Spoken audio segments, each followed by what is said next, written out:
Ologe is a certified marriage counselor, business mentor, and the founder of the Marriage Seal Academy. He is a deacon in the Living Faith Church and also a drama minister. He is the convener of the annual Couples Rejuvenation Program, the Couples Conclave, which runs from January to November every year, with hundreds of couples in attendance.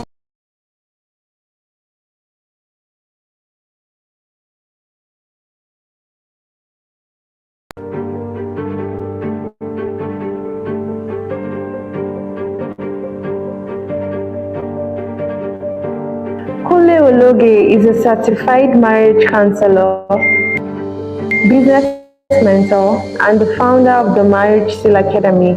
He is a deacon in the Living Faith Church and also a drama minister. He is the convener of the annual Couples Rejuvenation Program, the Couples Conclave, which runs from January to November every year, with hundreds of couples in attendance.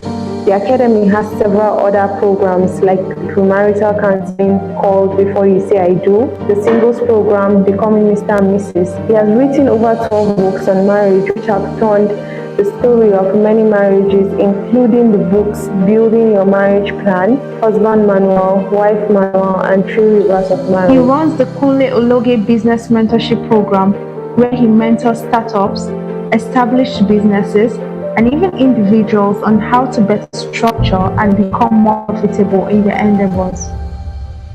Kunle is a member of the Chartered Institute of Arbitrators UK, Nigerian Institute of Management, and the Chartered Institute of Loan and Risk Management of Nigeria. He is married to his beautiful wife Wendy, who named him the governor, and they are blessed with two lovely children. Ladies and gentlemen, join me as we welcome Coach Kunle Ologe.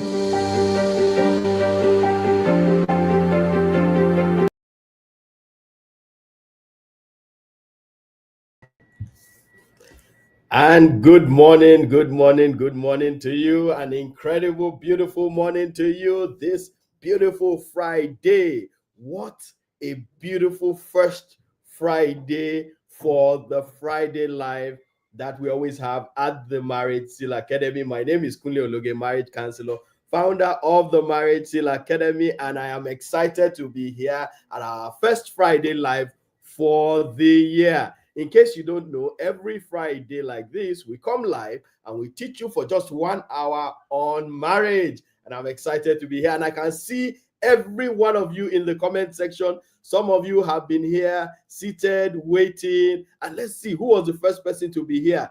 Esther Oluwasoni, I greet you. You've been here since 9:14. Whoa! Now, who can beat that? Who can beat that? And I'm excited that you guys are here today. So it's going to be a very exciting one. And we have something interesting that we're going to be talking about. And we're talking about reigniting the spark in your marriage. Reigniting the spark in your marriage. And please confirm to me that you can hear me clearly. Confirm to me that you can see me clearly so that we are sure that we are ready to flow today. Okay, so just confirm to me in the comment section that you can see and that you can hear me clearly. And I see every one of you here. And of course, my beautiful wife is here also. I greet you. Thank you for joining us here. So, can you hear me clearly? Can you see me clearly? Can you hear me clearly? Can you see me clearly? Please confirm. All right, so I got a confirmation. Chika says, I can hear and see you. And Sonny, good leader. Oh, okay. So we are completely here live and direct. So let us dive right in. You know, as usual, we don't waste time. We want a situation where within the 1 hour given, we can deal with you something deal to you something very tangible about marriage. And we are talking about reigniting the spark in your marriage. Now, marriage is a lifelong association between a man and a woman. Lifelong. I don't know if you caught that part. It is lifelong, which means once you get married, you are going to be married for life. You know, when people come to me sometimes with problems in their marriage, you know, they come to me and say, Coach, I'm not doing again. I mean, I'm tired of this. I'm just going to be inside that marriage. I will not do anything. We'll just be there. We'll be like housemates. So I remind them of the number of years they need to still be married that way. Sometimes for some people it's 50 years, some it's 40, some 30 years. A good number of years. And I want you to do the calculation right now. Now, let me tell you how you're going to do the calculation. And I want the answer in the comment section. I'm going to tell you how you're going to do the calculation right now. You're going to take your age and take it away from 100 years. Because you see, the Bible says a child shall die at 100, right? So the minimum number of years you should live normally is 100. So take your number of years right now, take it away from 100. Write the results in the comment section. So if you are 45 now, say 100 minus 45, that's 55. Put 55 in the current comment section. If you are 35 now, you say 100 minus 35, you have 65. Put it in the comment section. When you have put it, that is the number of years you have to live with that your husband or that your wife. So stop fooling yourself and saying, I'm just going to stay in this marriage, we'll leave it the way it is. You will be so frustrated. The frustration will frustrate you. You know how frustration will frustrate you? The frustration will frustrate you. And I can see you putting the years 60, 64, 63, 62, 58, 69, 60. Oshe, well done. Can you see how many years you have to live with that your spouse? That's the reason you need to ensure that you make those years count. You make those years good. You remove the frustration. You resolve the marital problems you have. I don't know if somebody is getting me right now. You resolve the problems you have, because if you keep those problems, you'll be so frustrated after those number of years. I see somebody saying, did I say 69 years? Very long time. So don't fool yourself and say, no, I'm just going to stay in my marriage. And oh, by the way, there are people here that are called conclavites, in case you don't know. Okay, the conclavites are people in the conclave, the couples conclave of the Marriage Seal Academy, the annual program of the Marriage Seal Academy. Yeah, we call ourselves the conclavites. Now, these people have chosen that, you know what, this remaining number of years that we have to be married, we want to have it in bliss. So let us join a community of people who have the kind of will or hope that we're going to have a blissful marriage the rest of our lives. And we are working together. Now, the Couples Conclave started in 2022, and we started it as a 3-month program and then evolved from 2023 into an annual program. So we had it 3 times in 2022. Then it started in 2023 as an annual program. We continued in 2024, and we're in 2025. So it's lifelong. Just as marriage is lifelong, it is also lifelong. And I see the conclavites shouting out there, we are conclavites, we are conclavites. Yes, I greet you. Now, these are people who have prepared themselves. They've understood that this marriage thing is going to be a long haul. So marriage is a lifelong association. The next thing is that you need to have excitement in this marriage. If you really want this marriage to be sustainable, if you don't want it to be, you don't want to get bored, you need some level of excitement. Do you know that there are a lot of people that are bored stiff in their marriages? They are bored stiff. Their husbands or their wives don't even know that they are bored. They are bored stiff in their marriages. So every morning they just wake up and just say, okay, another day has come. Let's just run through it. No excitement whatsoever. Everything flat. Everything flat. So those people that are bored, I want to help you today. So you want to listen to me. By the way, have you invited somebody to come to this session? It's a free class for everybody to join in. So invite family, invite friends. In fact, click the like button. I hope you are subscribed to this channel. If you are not subscribed right now, so you are watching, click the notification button so that you can get live videos like this to help your marriage. Again, remember, marriage is lifelong. Then also remember that people are bored in marriage. And, you know, there are a lot of sham marriages out there in the public. You know, outside, you see them, you say, oh, what a wonderful couple. But go to their house, you now realize that relationship is a sham. You see them in church, they are wearing the same anko, every time, green on green, blue on blue, red on red, lilac on lilac. And you think everything is good, but man, they are just housemates. It's just for the show. It's just for the show. So remember that those sham marriages out there, in case your own is one, I'm not trying to insult you. I'm just trying to tell you the truth. And I just want you to wake up and stop living that fake life and come and live the real life, because there's a real life. You can actually have an exciting marriage that is lifelong. I'm in an exciting marriage. My wife and I have been married now for almost 16 years. And every year it has been sweeter and sweeter, but it hasn't been by fluke. It has been by work. That's what we're here to share with you. And I see somebody says, I am now a conclavite. Yeah. So you now understand.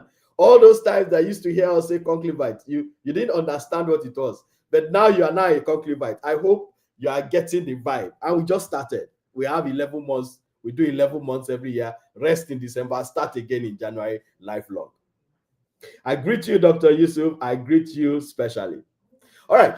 So, unfortunately, many of us were sold a particular aspect or particular aspects of marriage. We were just told, get married, work hard, get children, train them, die. Did you get that sequence? Get married, work hard, get children, train them, and die. That's what we were sold. We were sold this into our subconscious and we carried it. So that's what many people are doing now. They're just working hard, training children. That's all. Relationship between husband and wife is mechanical. There is so much more to marriage than that. There's the fun part of marriage. But that was trivialized. In fact, they told you that marriage, people were even taught that once you get married, forget fun. There's no fun in marriage. Marriage is a serious thing. You just do what you're supposed to do. Bring children, as God says, you bring children, and then, train them. But there is so much more that you can get in marriage. You see, fun, that thing, fun, it brings the spark out in marriage. Fun brings the spark out in marriage. So let's look at what a marriage with spark looks like so that you will understand. Some people may think that there's no such thing. Let me help you to understand what a marriage with spark looks like. Number one, in a marriage with spark, the spouses are always in a joyous mode.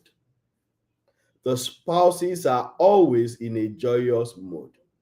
In case you think that that is not possible, it is because of the circle of friends you are with. The circle that you are in determines what you see. If you are in a certain circle where there is sadness and gloominess all around, you won't know that there's a circle where there is joy. For instance, the couples conclave is a circle where there is joy. There's a lot of joy, a lot of fun. So a marriage that has spark is a marriage that is always in a joyous mood. You see, husband and wife always happy, joyous, whether in their house or outside their house, they are joyous. Always in a joyous mood. So that is what a marriage that has spark, that's what it looks like. Then again, what next? Conflicts do not linger. Conflicts do not linger. In a marriage that has fun, that has now sparked up the marriage, conflicts don't linger. Do conflicts come? Of course, conflicts will come, because conflicts is a difference in idea. In opinions. We'll be talking about that, in some other webinar. But just know that conflicts is simply a difference in opinions. It's how you handle them that makes them bad or good. So conflicts will happen in every marriage. But you see, in a marriage that is full of sparks, when the conflicts come, they are resolved like this properly, not swept under the carpet, and then they move on. That is a sign of a marriage that has sparks. Then, what else? When other couples come around them, they're infected with joy. Have you seen couples like that? Like me and my wife, when you come around us, you're infected with joy. So when couples come around couples that have spark, those couples are also infected with joy. This Christmas holiday, we had two families, young families, come to spend some time with us. And when they were going, they didn't want to go. Because they said this kind of joy that is, a home where you just come, everywhere is peaceful, nobody is biting anybody. We're having fun, we're laughing, we're playing games. There's no tension. There is peace. That's a marriage that has spark. That's a marriage that has spark. So conflicts do not linger. And then when couples come around them, they are infected with joy. Number 4, the children in that marriage, they are always happy to be home. The children in that marriage, they're always happy to be home. Always happy to be home. Ask yourself this question. And you need genuinely ask yourself this question. Do your children love home? Or are they always looking for somewhere to go? If at every holiday, your children are looking for somebody else's house to go and spend the holiday, they're always looking for, let's go to Auntie Dizzy's house, Auntie Uncle this house. Let's go and spend the holiday with our schoolmates in their house. Check your house. There's no fun in that house. There's no peace in that house. There's no spark in that house. Check it. Because if your house has the spark I'm talking about, your children will love home. My children love home. In fact, to get them to go out sometimes is a challenge. We push them to go out because they just love the environment at home. They say, no, daddy, mommy, we're just at home. The only time they may want to go out is when we were not at home. But when we're at home, everybody, they want to be at home. They are okay. And it's not because of where we are now. Even when we were living in a tiny bedroom house, they loved home. So it's not the size of your house or what is inside. It is you, the parents, husband and wife. That's why as husband and wife, be careful with your relationship. It will affect your children. Some of you right now, what is affecting you in your marriage is the relationship between your father and mother when you are growing up. So the children, a sign that you have a marriage with spark is that your children will always want to stay at home. Oh, my children love home. They love home. In fact, as it's getting to time for them to go back to boarding house now, they're already whining and saying, we want to stay at home. We don't want to go. I say, you people are senior students now. Which one is you don't want to go to school? You need to go to school, man. Go to school. All of us went to school. That is a reflection of the home that they are missing. It is a reflection of the home that they are missing. So yes, thank you, Deborah. It's not the size of your house. You can buy everything you want to for them in the house. So buy them the best games, buy them the best, whatever you want to buy for them. Children are first looking for their parents. So they're first looking for you, the time you're spending with them. And it has to be good time, not the time that you are slapping and hitting and shouting, and there's always tension in the house. That's not the kind of time they're looking for. And why the tension is in your house is because there's no spark in your marriage. So there's frustration. You know, when there's frustration, any small thing will spark up tension. Fight. Everywhere. Fire. You need to bring fire engine every time. Every time. Is your home one of those homes that they're always bringing fire engine to come and quench fire? Neighbors are always coming to knock on your door and say, Una, they fight again. Is that your kind of home? If that's your kind of home, then, oh my God, in fact, you are the one who needs this the more. You are the one who actually needs this the more. So ensure, in fact, we'll get there. We're still talking about what a house that has spark, what it looks like. That's what we're talking about right now. So let's now see what are the hindrances of this spark. What are those hindrances of this spark in a marriage? What are those hindrances? We're going to be looking at about 6 hindrances out of the many hindrances. Let's look at 6. Let's look at 6 of them. So, hindrances to the fun of marriage. Number 1, childhood trauma. Number 1, childhood trauma. This one is something you should not play with. A lot of you, when you were growing up, your parents made the house so tensed that there was no fun in the house. You carried that tension and you brought it into your own home. So it's not a big problem. You carried that tension, brought it into your own home. It's now a big problem. So childhood trauma is a big hindrance to fun in marriage. It's a big hindrance to fun in marriage. Childhood trauma. The next one is poor communication. Poor communication. Now, when you have poor communication, it affects everything in your marriage. Everything, including fun in your marriage. Poor communication affects everything, including fun in your marriage. Now, what's communication? Communication is passing of information, right? Between you and your spouse. That's what communication is. In marriage, I mean, in the context of marriage. Now, if the communication is poor, you're going to have tension in that marriage because there will be things that you are not able to say, things you are afraid to talk about, things that, hey, how will my husband take it now if I tell him that I need us to go out? How my wife now answer me after we have quarreled if I say let's play some game at home? Those things affect the fun in marriage. And there are a lot of homes that have poor communication. A good number of homes have poor communication. In fact, a good number of homes have terrible communication, not just poor, terrible communication. So that will hinder your fun in marriage. Number 3, personality differences. Personality differences will hinder fun in your marriage, especially if they are not noticed or acknowledged or known. So one person is an extrovert, another person is an introvert. It can hinder fun. When the extrovert is saying, let's go, the introvert is saying, let's stay.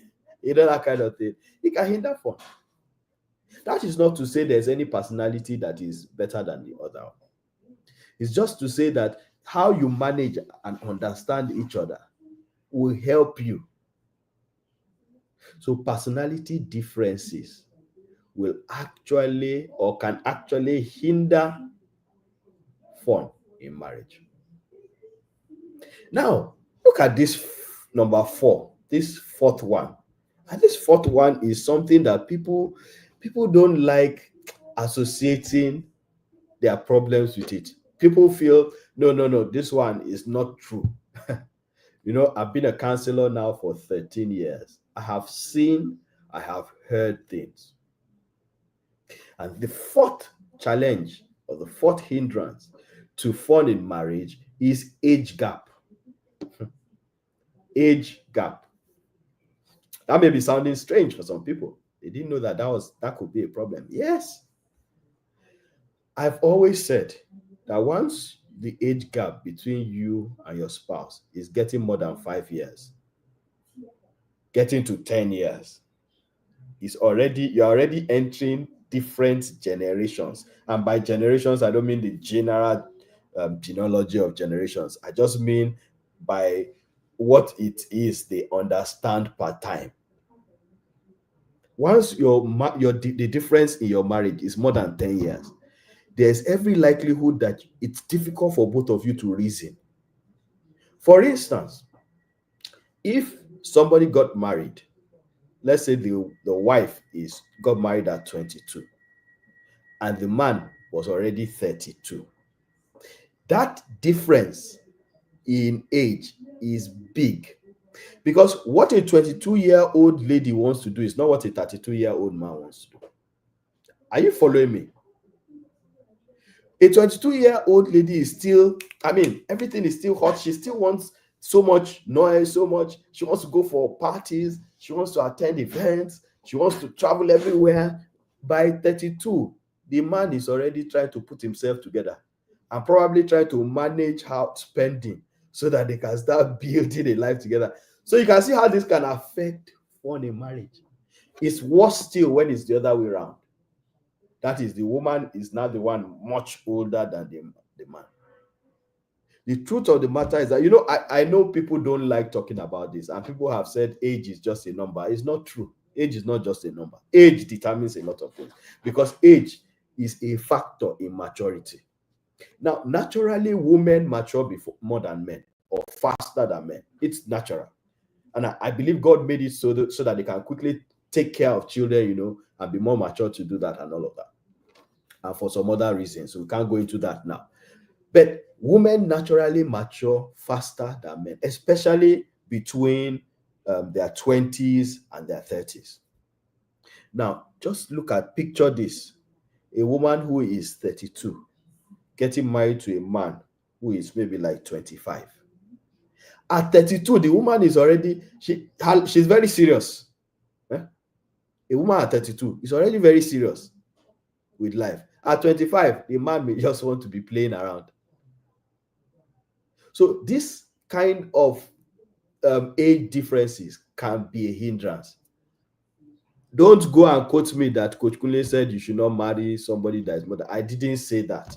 I'm only telling you that there's a hindrance. So if somebody is about to marry somebody that is 10 years older than him or her, they should know that this can be a hindrance, and they should start asking themselves, how will we walk around this when it comes? How will we walk around this when it comes? Somebody says, myself and my spouse have 8 years gap, but it's been a roller coaster now that we are in the conclave.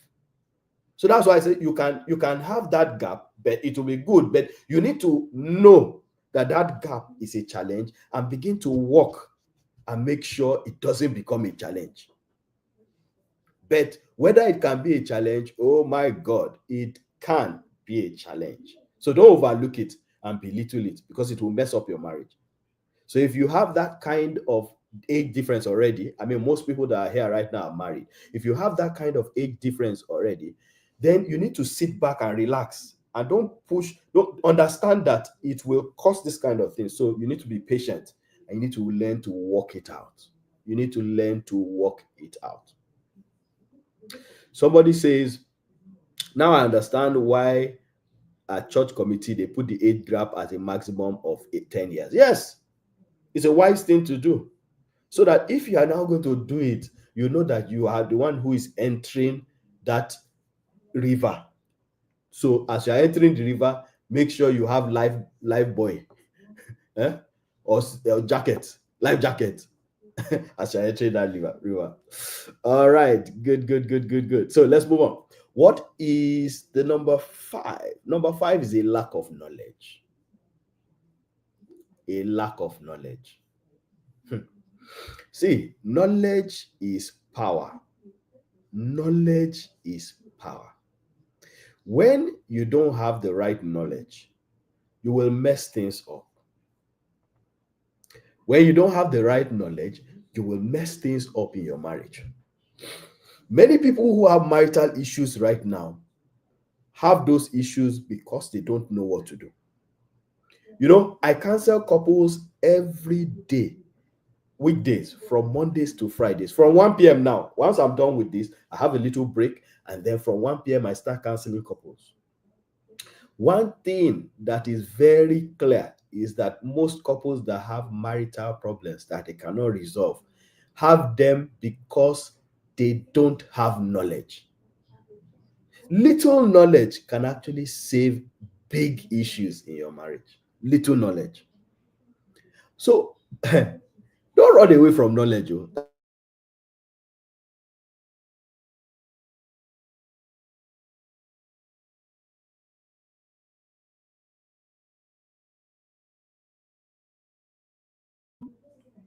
How be it that the knowledge we're dishing to you may be, just like tips and hacks. but at least it's a beginning. Then you need to go and now settle down and read and study and do courses. I keep telling everybody who cares to hear, before my wife and I got married, we read a minimum of 6 to 7 books on marriage.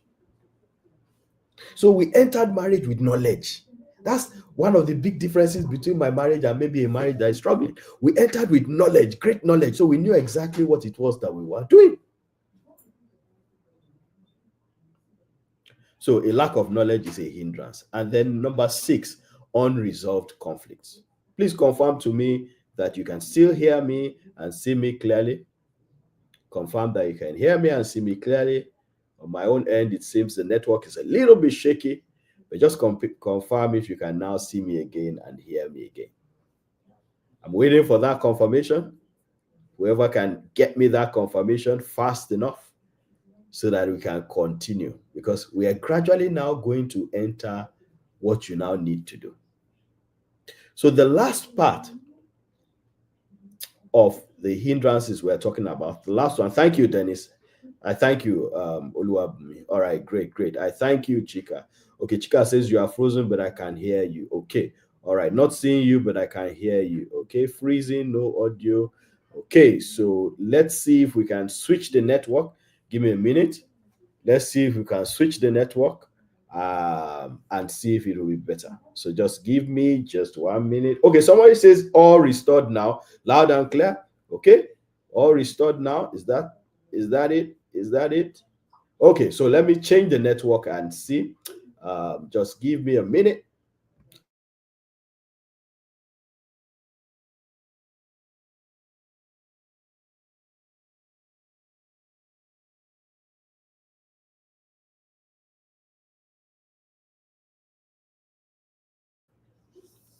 Okay, so network is now changed. Please confirm that you can hear me and see me clearly. Confirm that you can hear me and see me clearly now. Network has been changed, and let's hope this is better. So the last one, number 6 of hindrances to fun in marriage, is unresolved conflicts. Unresolved conflicts. See, if you leave conflicts unresolved, you can never have fun in marriage. If you leave conflicts unresolved, you cannot have fun in marriage. You can't have that spark. That spark is not sparking anything. Nothing is sparking. Talk less of catching fire. There will be no spark. So a hindrance, a huge hindrance to fun in marriage, to that spark, is unresolved conflicts. When you sit with conflicts and you don't get them resolved, you would have issues in that marriage. Okay, very good. So we're now going to find out, what do you need to now do? By the way, is anybody getting, have you gotten anything so far? If you've gotten anything so far, any knowledge so far, please put it in the section, the comments section, and say I've gotten some knowledge. Just put it there. If you have gotten anything so far, I've gotten some knowledge. Put it there. We are going to now enter a very important part of what you now need to do. So what do you now need to do? Now, before we enter that, let's just take a little break so that we can clear our throats, and then, or I can clear my throat, and then we can get back on this. So just watch this commercial and we will be back immediately after this. Are you thinking of beating your spouse every time you lose an argument? What if I told you that resulting to violence only makes you a loser? One of the most coveted attributes is not wealth, but influence. The ability to make someone do what you want without using fear, force, or sanctions. Influencing your spouse should be based on mutual understanding. Sadly, many struggle with communication, which makes it difficult to influence their spouses effectively. Instead, they resort to physical and emotional abuse. Do you know that you can master communication and influence your spouse's decisions without fear or guilt? Join us for the course Improving Communication in Marriage, where I will share insights on building effective communication for couples and building a healthy relationship. And here's the best part. Those who register before February 1st will enjoy a huge discount. Secure your seat for just 15,000 now instead of 20,000 naira. Pay today, influence tomorrow.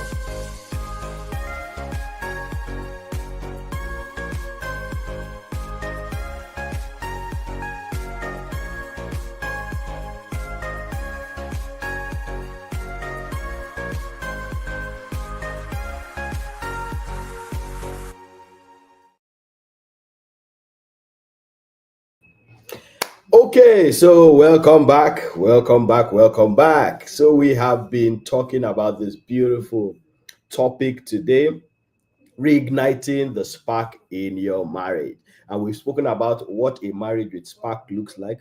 We've spoken about the hindrances to fun in marriage that is supposed to create sparks. And now we want to talk about what you need to do. And I can see every one of you saying that I've gotten some knowledge. It's now making some sense. I've gotten some knowledge. I've gotten some knowledge.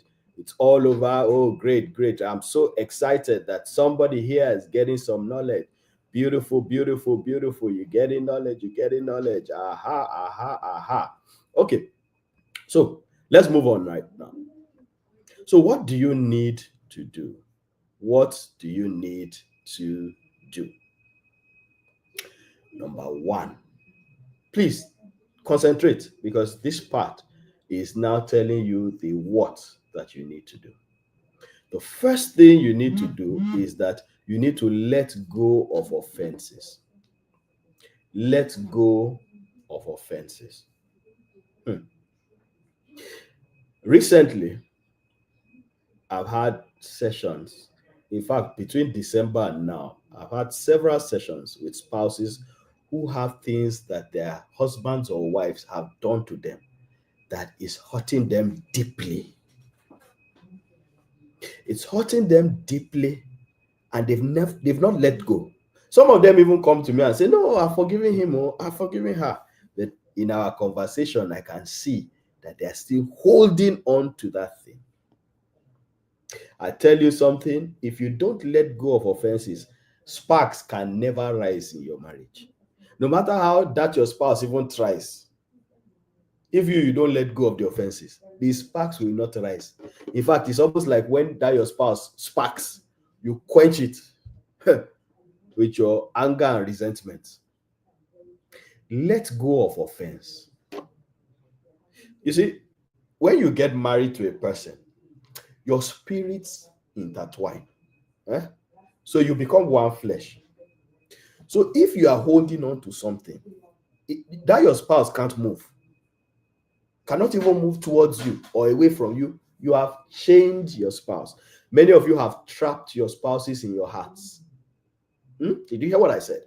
Many of you have trapped your spouses in your hearts. So your spouse is in prison. No matter what he does or she does or says, nothing will change because you have not decided to let go. I know that thing that your spouse did to you, some of you, it was even during the birth of your first child. For many women, some of you, it was during your promotion. Your wife didn't celebrate you well. Some of you, it was during when you were going through a hard time. Your spouse didn't notice. Some of you were sick. Your spouse didn't really take care of you the way. There are so many things that have happened. I mean, I can go on and on with the kind of offenses that people have told me in 13 years of my marriage. But you know what? You need to learn to let go. One thing that will help you learn to let go is you remembering that there was somebody who let go of your own offenses, as bad as they were. And some of you who are here, you know that you are very bad. You know. Eh? Before you gave your life to Christ, you were bad. Some of you were even evil. I don't mean to insult anybody here, but I'm trying to paint a picture for you so that I can help you. Some of you were outrightly evil before you changed. And our Lord and Savior forgave you, gave you a new life. Now you move around and people are saying, "Wow, is that you? Can this be you?" So God gave you a chance. Can you give your husband a chance? Can you give your wife a chance? That offense that you have held on to and you have said, I will never forgive him. In fact, that thing he did, that thing she said that thing to me, she said it to my father, said it to my mother, said it to my, I will never forgive. I can forgive every other thing. God forgave you. Jesus Christ forgave you. And as I'm speaking now, some of you are going back memory lane and seeing the kind of person you were and how you were forgiven. So why won't you forgive somebody else? I have just helped somebody right now to enter a phase of forgiveness. For many of you, this is the period where you're even doing your fasting. Many churches are doing their annual fasting in this January. And you're still holding down your heart, your spouse in your heart. Release him now. He has suffered enough. Release her. She has suffered enough. So that you people can begin to spark. Because the spark will not spark until you leave your spouse alone. Release him. It's not by releasing him or her by mouth. No. Release him or her in your heart freely. Freely. This one, you see how I've spent time talking about this, because this one is at the top. If you can get this one, many people, the reason why there's no spark in their marriage is because of offense. Look, I've heard too many stories. I've heard too many people come to tell me things that their spouses did to them 10 years ago, 15 years ago. They're still holding it till now. Release it. What I tell those people is, I beg them, I say, release it. It will even help you, because you see, when you are holding somebody in your heart, you are holding yourself. Was it not Asha that sang that song of jailer, right? When you think you are jailing somebody, the jailer is also in jail, right? Because when you jail somebody, you need to stay there to keep the person in jail. So you too, you are held in jail when you jail somebody. A jailer is jailed. So as you have jailed your spouse in your heart, you have also jailed yourself. So no movement for both of you. No movement. Please release him. And if you have a problem releasing him, maybe you need to come in for counseling. It may help you to be able to pour it out, because maybe the reason you can't release him or her is because you've not really sat down to tell somebody what it is that happened. And truly, there are some things that happen that you can't just tell just anybody. That's why people like us are here. Come in for counseling and say, Coach, I want to pour out to you. And you will see that when you are done pouring out, there will be a release, a relief. You know, my counseling sessions are usually 1 hour, 30 minutes. And I usually tell people when we start, okay, I give them like maybe 10, 15 minutes to just tell me what the problem is. Some people, they would have used 10 minutes, then 15 minutes, 20 minutes, they're still talking. 30 minutes, they're still talking. When I see that, I allow it sometimes, because I see that this person needs to pour out. And truly, people pour out. And they will tell me, you see, this thing that I'm just saying, Coach, I've never told any human being in my life. Man, you need to hear the kind of things I've heard. So I've never told, it's so deep, so I couldn't tell anybody. And I thank them, because it's not an easy thing to do. But that's why we're there, to help you to unburden it, so that you can now be free enough to now start thinking of rebuilding your relationship. Please release your spouse. Release your spouse. And I've told you, if you have a challenge releasing your spouse, please come. Okay, let us sit down in counseling and talk about it. You want to book a counseling session, just send a message and just say counseling, and my staff will reach out to you with all the details that you need. There's also a number that is scrolling down on your screen. It's advertising the course that is coming up in February, actually. But that same number, you can actually book a session through that number. So just reach out to that number, send a WhatsApp chat to that number, book a session, and help your life. Somebody's already asking a question, but questions are supposed to be afterwards. But let me just see this. What if you forgive and release without an apology, yet the person still continues in the behavior? That's why I said come in. You see, there are some peculiar cases you need to come in for counseling first, so that we sit down and discuss it. So Chika, who is sending this in, please book for a counseling session. Sit down. If it's you are talking about, okay, sit down and let's have a conversation, proper conversation.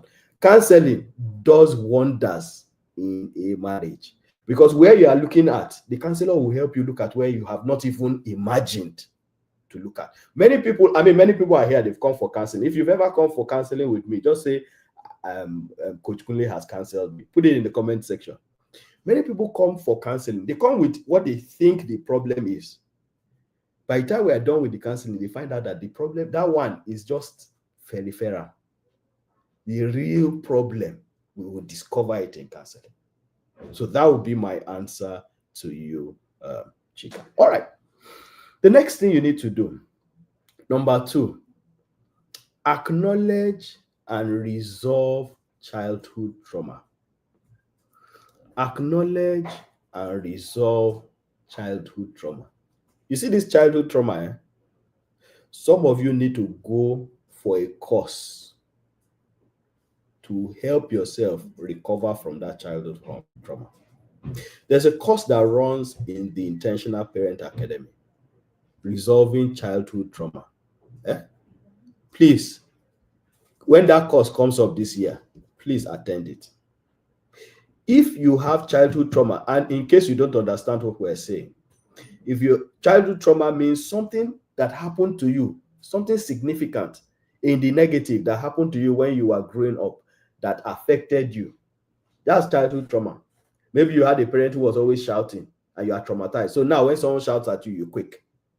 Maybe you had parents that were always fighting with each other. So now in your marriage, you are fighting with each other. It's childhood trauma. You need healing.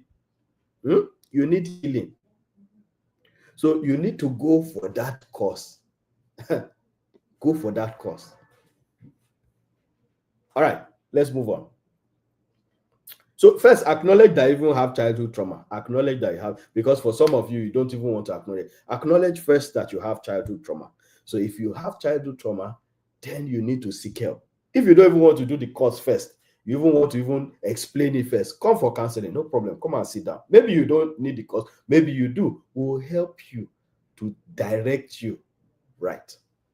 But whether you need to resolve it, if you don't resolve it, it will make a mess of your marriage.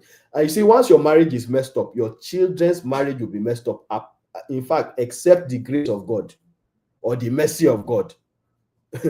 If not, it's automatic. Just as your own marriage is being messed up because of your parents' marriage, your children's marriage will be messed up if you do nothing about your own marriage. So stop sitting down in that marriage and saying, all is well, we're okay. That's not how it's supposed to be.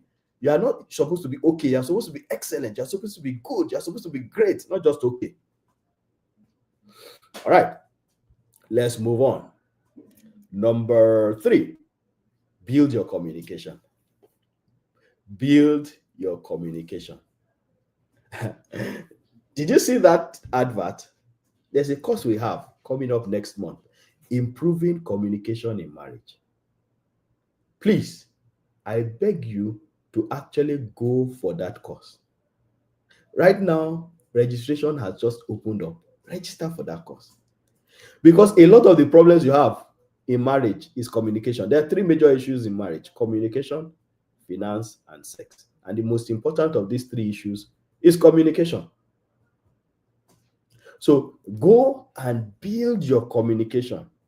Come for that course, Improving Communication in Marriage, and have your communication built so that the spark in your marriage can ignite. And it doesn't matter how many years you've been in marriage. Don't be here and say, well, coach, these things you are saying, it has passed. I mean, my marriage is already 30 years in marriage, 40 years in marriage. Thank you, sir, Amma, for those years. However, remember the exercise we did at the beginning. How many more years do you have? Do you want to continue like that for the number of years you have? So please, do something about that, your marriage. Something can still be done. Recently, in the past 3 months, I've been having people in their 70s come for counseling. Yeah, surprising. They've just been coming. I don't even know where they're coming from. 75, 73, 72. They are coming for counseling for the first time. And when I'm telling them some things, some of them are even crying and saying, why? One man, I think he's 70, he looked at me at a point, tears in his eyes. He said, why were you not there when I got married? I said, sir, with all due respect, when you got married, I was still a small boy. So I couldn't have been there. There were other counselors. So age of marriage, how long you are married, it does not help you. It's not how long, it's how well. If you didn't have the right knowledge, don't deceive yourself. Just come and get the right knowledge. So acknowledge, build your communication. Number 4, learn fun things. Learn fun things. It's very, very important that you, because for some of you, the challenge is not that you don't want to do fun things. You just don't know what to do. And if you don't know what to do, I mean, it's understandable because maybe you grew up not seeing it. Some years ago, I had to write the book titled 20 Fun Things to Do with Your Spouse, because I realized that a lot of people did not know. You can see it there on the screen, the book in the middle. It's an ebook, by the way. 20 Fun Things to Do with Your Spouse. So I had to write that ebook so that I could show people example of things that you can do. You may want to go and get that book. It's on our online store. You can also get it on Amazon. 20 Fun Things to Do with Your Marriage. It will help you so that you will get ideas on what you can do to put fun back into your marriage. So get that book, and if you don't know how to get it, the number that is scrolling on the screen, please reach out to that number and they will direct you on how to get it. Finally, number 5, resolve conflicts timely. Resolve conflicts timely. When conflicts come up, resolve them. Don't sweep them under the carpet. For those of you who are in the Couples Conclave program, we will talk well about conflict resolution. Resolve conflicts timely. Don't let them linger, because when they linger, they just become bigger and bigger. That's the problem. Some of the big conflicts you have now, think of it. How did it start? Probably started because somebody put slippers where they're not supposed to put slippers. There was a shout out and then problem. So resolve conflicts timely. Very, very important. I hope that you have learned something today. I hope that this has gotten to you. I hope you share this thing with family and friends, because I always tell people, if the marriages around you are good, it will affect your marriage positively. If the marriages around you are bad, it will affect your marriage negatively. So it's better for you to, as you are learning things about marriage, show other people also, so that the marriages around you, you can each encourage each other. When one person is falling, the other person can pull up. So even if you didn't share it and the people are not in the live session now, immediately after this, the replay is available with the same link. Please share it far and wide for everybody to hear. All right. So is there any question? This is the time for you to bring questions up. If you have any questions, bring them up and we will answer them in the last few minutes we have. Always, we try to keep within time, 11 to 12. And this is almost time up. So if you have any questions that you need to answer, or you need answers to, please put it now in the comment section as we go on. Okay, now we have books that will help you in your marriage. We have books that will help you in your marriage, and these books are available, both e-copy, hard copy for some of them. We have this book, 3 Rivers of Marriage. 3 Rivers of Marriage talks about communication, finance, and sex. Those 3 topics. Very interesting book. You need to get that book. It's actually the last book I wrote last year. 3 Rivers of Marriage. Make sure you get that book. We have this book, Building Your Marriage Plan. Building Your Marriage Plan was the very first book I wrote on marriage. Very, very first book I wrote on marriage. And it tells you 13 things that you must plan for in a marriage. You can also get that book. Then there's the 20 fun things to do with your spouse. There's marriage clips.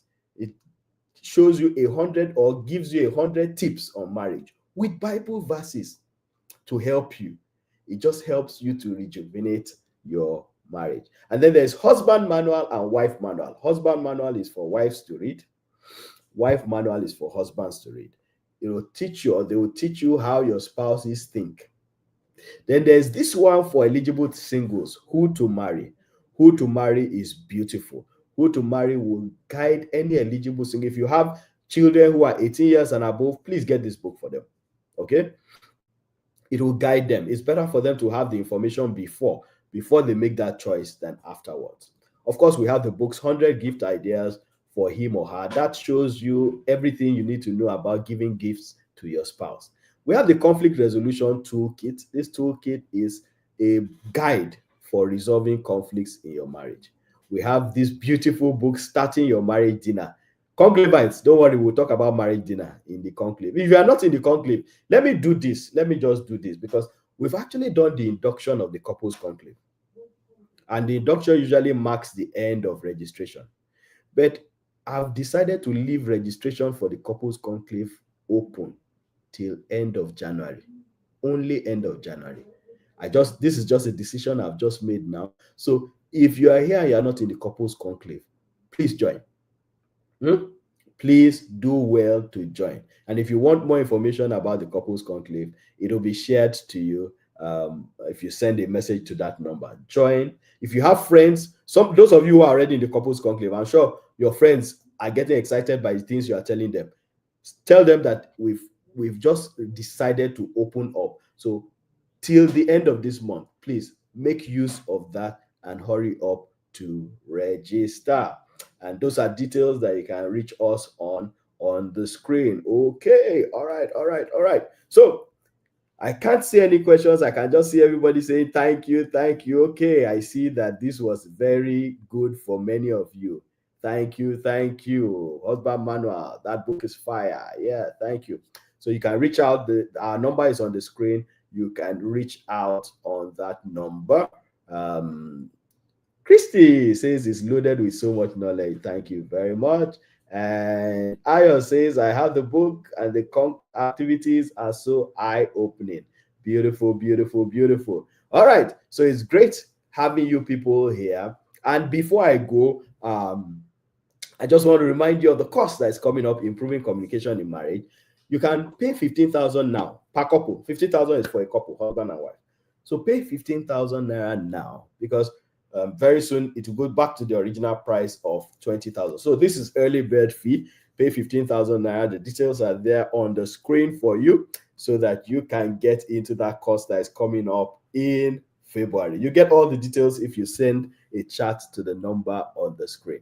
Thank you very much, everybody. It's been an exciting time. I can see so many people gathered together today, and congratulations to all of you for taking something out of this. I'll see you again next Friday for the conclavites. We'll see ourselves on Sunday for our first master class for the year. Yes, conclavites, we have our first master class for the year on Sunday, this Sunday, 8 p.m. So we'll see ourselves in the community of the couples conclave. For those of you who want to catch up with that master class, you better quickly register now. All right, God bless you all. See you again next Friday. Bliss and joy.